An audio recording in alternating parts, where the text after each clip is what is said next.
पालमपुर गांव में रहने वाली करुणा की शादी को लगभग 8 साल ही हुए थे जब उसका पति उसे और उसके दोनों बच्चों को छोड़कर इस दुनिया से चला गया।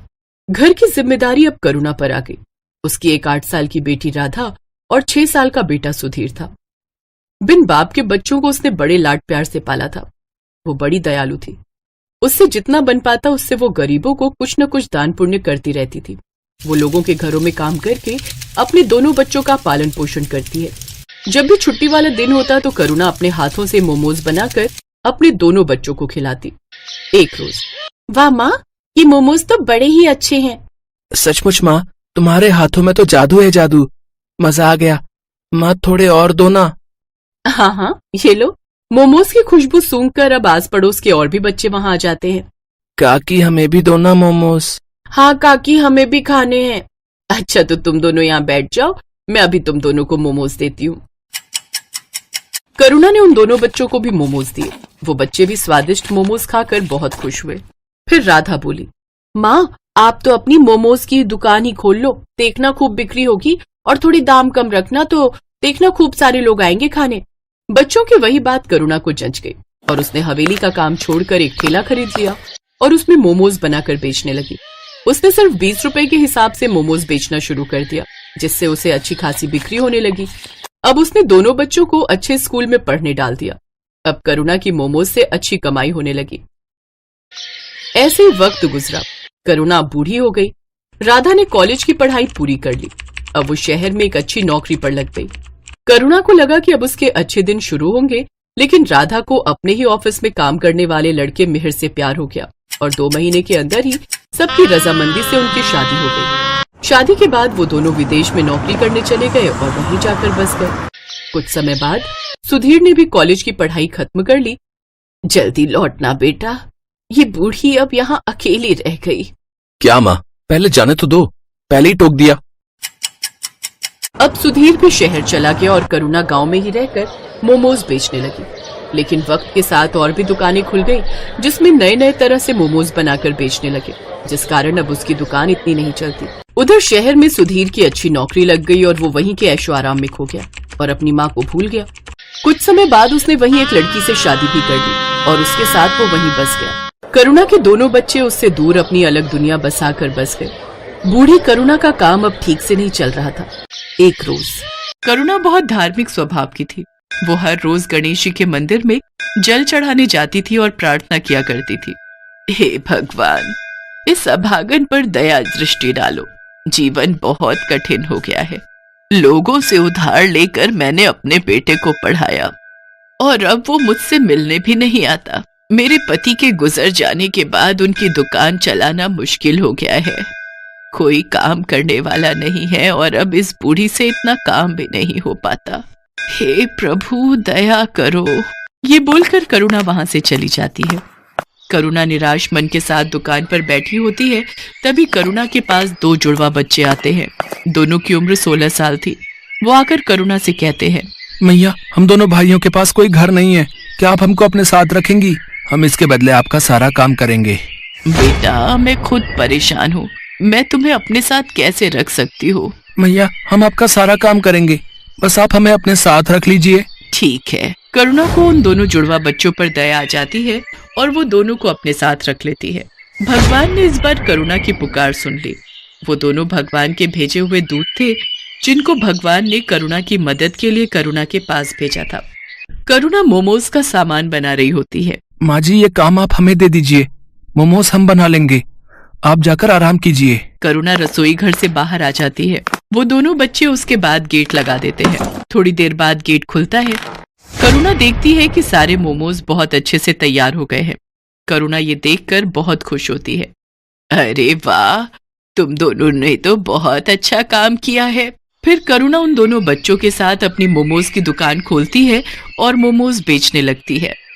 आइए आइए, स्वादिष्ट और मजेदार मोमोज खाइए और अपने घर भी ले जाइए। आइए आइए। आज करुणा के मोमोज में से ऐसी खुशबू आ रही थी जैसी कभी नहीं आई। पूरे बाजार के लोग मोमोज की खुशबू से आकर्षित होकर करुणा की दुकान पर आने लगे और देखते ही देखते करुणा की दुकान पर भीड़ लग जाती है। अरे एक प्लेट मोमोज देना, मुझे भी दे दो एक प्लेट। अरे वाह वाह वाह, इतने स्वादिष्ट मोमोज तो मैंने आज तक कभी नहीं खाए। आहा हा हा, वाह वाह वाह वाह वाह। करुणा लोगों की ये सारी बातें सुनकर काफी खुश होती है। देखते ही देखते उसके सारे मोमोज बिक जाते हैं। आज तो बहुत अच्छी कमाई हो गई। अगर ऐसे ही मेरे मोमोज बिकने लगेंगे तो मेरा सारा कर्ज उतर जाएगा। दोनों बच्चे अब करुणा को कोई काम नहीं करने देते। दोनों मोमोज बनाते और करुणा के साथ उन्हें बेचने भी जाते। उन दोनों के बनाए मोमोज में ऐसा स्वाद था कि हर कोई उंगलियां चाटता रह जाता। एक रात की बात है, वो दोनों बच्चे रसोई घर का दरवाजा बंद करके मोमोज बना रहे थे। कमाल है, हर रोज ये दोनों रसोई घर बंद करके मोमोज क्यों बनाते हैं? आज देखती हूँ ये ऐसा करते क्या है। करुणा चुपके से जाकर खिड़की में से झांकती है। वो देखती है कि उन दोनों जुड़वा बच्चों के हाथ में से चमत्कारी शक्तियां निकलती हैं, जिससे मोमोज अपने आप बनते हैं। ये जादू देखकर करुणा दंग रह जाती है। वो तुरंत उन दोनों के पास जाती है। दरवाजा खोलो। जी माँ जी। तुम लोग कौन हो? क्या? मैंने सब देख लिया खिड़की में से, जल्दी बताओ। डरिए मत, हम आपको कोई नुकसान पहुंचाने नहीं आए हैं, बल्कि हम तो आपकी मदद करने आए हैं। हम भगवान के दूत हैं। हमें गणपति जी ने आपकी मदद के लिए भेजा है। क्या सच में गणपति भगवान ने आपको मेरी मदद के लिए भेजा है? हाँ माँ जी, आपकी परेशानी भगवान ने सुन ली और हमें आपकी मदद के लिए ही भेजा है। करुणा ये सब सुनकर बहुत खुश होती है। अब इसके बाद दोनों फरिश्तों के जादू से करुणा के दिन अच्छे होने लगे। दोनों दूत रोज अपने जादू से मोमोज बनाते और करुणा उसे बेच आती। देखते ही देखते करुणा की दुकान चल पड़ी। लोग उसके मोमोज दूर दूर से खाने आते थे। ऐसा करते करते करुणा ने एक बड़ी मोमोज की दुकान खोल ली और धीरे धीरे उसने अपने सारे कर्ज भी चुका दिए। अब करुणा के पास धन की कोई कमी नहीं थी। ये बात करुणा के बेटे सुधीर तक भी पहुंच जाती है। इधर सुधीर की नौकरी भी जा चुकी थी, इसलिए एक दिन करुणा का बेटा सुधीर अपनी बीवी के साथ वापस आ जाता है। माँ प्रणाम, देखो मैं आ गया। अरे सुधीर बेटा, तू आ गया। तुझे देखने के लिए तो ये आंखें तरस गई थी। हाँ माँ, मुझे आपकी बहुत याद आ रही थी। मुझे आप माफ कर दो, मैं पागल हो गया था जो आपसे मिलने नहीं आ रहा था। मेरी मति मारी गई थी, लेकिन अब मैं आ गया हूँ। अब आपको कोई परेशानी नहीं होगी। माँ ये देख, ये तेरी बहू है मीरा। नमस्ते मम्मी जी, हमें माफ कर दीजिए। बेटा, मैंने तुमको माफ तो तभी कर दिया जब तुम मेरी आंखों के आगे आए। आज भगवान ने मुझे सारी खुशियां दे दी। अब मुझे कुछ नहीं चाहिए। चलो अब तुम घर में। क्या हुआ? तिजोरी की चाबी मिली? हाँ ये रही। अब फटाफट इस बुढ़िया के सारे पैसे निकालो और चलो निकलते हैं यहाँ से। हाँ चलो। मीरा और सुधीर चुपके से जाकर तिजोरी खोलते हैं और वो तिजोरी में से सारा पैसा निकालकर अपने बैग में भर लेते हैं और वहां से भाग जाते हैं। भागते भागते वो गांव से बाहर निकल जाते हैं। तब वो थक कर एक जगह आराम करने के लिए बैठते हैं। इतना सारा पैसा मैंने पहली बार देखा है। अब जरा बैग खोलकर दिखाओ तो, इसे जी भर कर देख तो लूं मैं। सुधीर जैसे ही पैसों का बैग खोलता है वो देखता है कि उसमें बस राख है। दोनों फरिश्तों के जादू से वो सारे पैसे राख में बदल गए थे। वो दोनों ये देखकर दंग रह जाते हैं। वो दोनों राख को टटोल टटोल कर देखते हैं, पर पैसों का नामो निशान नहीं होता। अरे पैसे कहाँ गए? यहीं तो रखे थे। हाँ, पैसे कहाँ गए समझ नहीं आ रहा है। तभी वहाँ पर दोनों जुड़वा बच्चे आ जाते हैं और वो दोनों सुधीर और मीरा पर जोर जोर से हंसने लगते हैं। अरे मूर्खो, कुछ नहीं मिलेगा उसमें। तुम्हारे मन में जब कालिक भरी है तो उसमें भी कालिक ही होगी ना। कैसी संतान है तू, अपनी माँ को लूटना चाहता है। तेरी माँ ने तेरे लिए इतना सब किया। ये जो मिला है ना तेरे को, ये तेरे कर्मों का फल है। और बिना माँ के तेरा जीवन भी इस राख के जैसा है, किसी भी कीमत का नहीं। अभी भी समय है, सुधर जा और जाकर अपनी माँ से माफी मांग ले। आप दोनों ने हमारी आंखें खोल दी। हम लोभ में अंधे हो गए थे। हम अब से ऐसी गलती नहीं करेंगे, हमें माफ कर दो। फिर मीरा और सुधीर अपनी माँ के पास वापस चले जाते हैं और उसे सब सच बताकर माफी मांग लेते हैं। करुणा भी उनको माफ कर देती है। मैं तुम्हारा शुक्रिया कैसे करूं समझ नहीं आ रहा है। तुमने मेरी इतनी मदद की, इसके लिए धन्यवाद।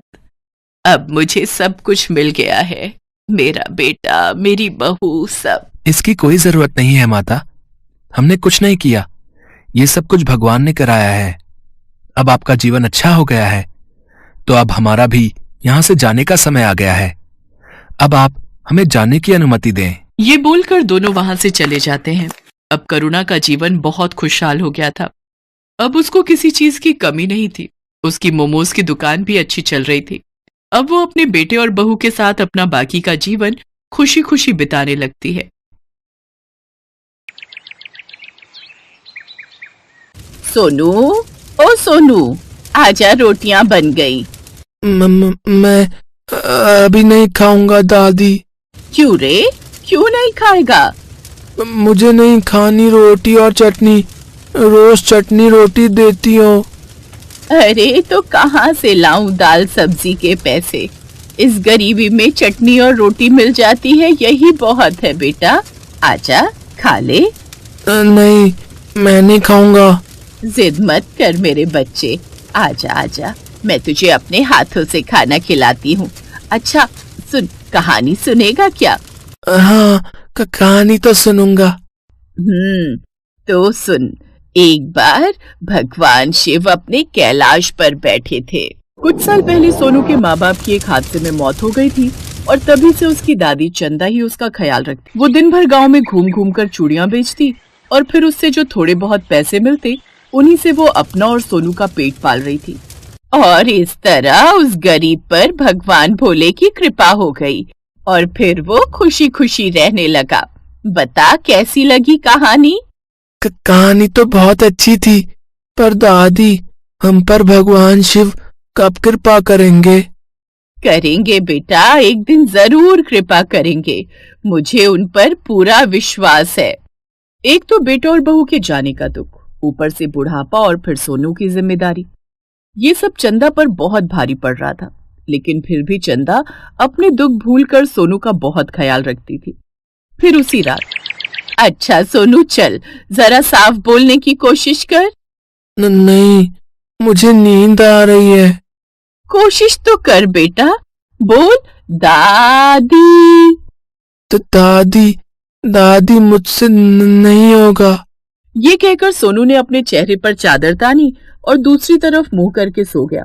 सोनू की हकलाने की आदत से चंदा परेशान थी और फिर, हे शिव शंभू, तूने मुझसे सब कुछ ले लिया, फिर भी मैं तुझसे कुछ नहीं चाहती। बस मेरे सोनू को ठीक कर दे, वरना ये दुनिया हमेशा इसका मजाक बनाती रहेगी। मेरे जाने के बाद इसे कौन संभालेगा? चंदा की जिंदगी ऐसे ही गुजर रही थी। फिर एक दिन जब चंदा दोपहर में चूल्हे पर अपने और सोनू के लिए रोटियां बना रही थी, तभी उसकी झोपड़ी के पास एक साधु बाबा अपने एक बैल के साथ आए। माई, कुछ खाने को मिलेगा क्या? हाँ हाँ, आओ बाबा, बैठो।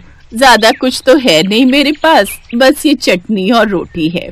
भूखे को तो घास भी अच्छी लगती है माई। आप दे दो, मैं खा लूंगा। माई, ये मेरा बैल है नंदू, ये भी भूखा है। इसे भी अगर 2 रोटी मिल जाए तो। पर दादी, फिर हम क्या खाएंगे?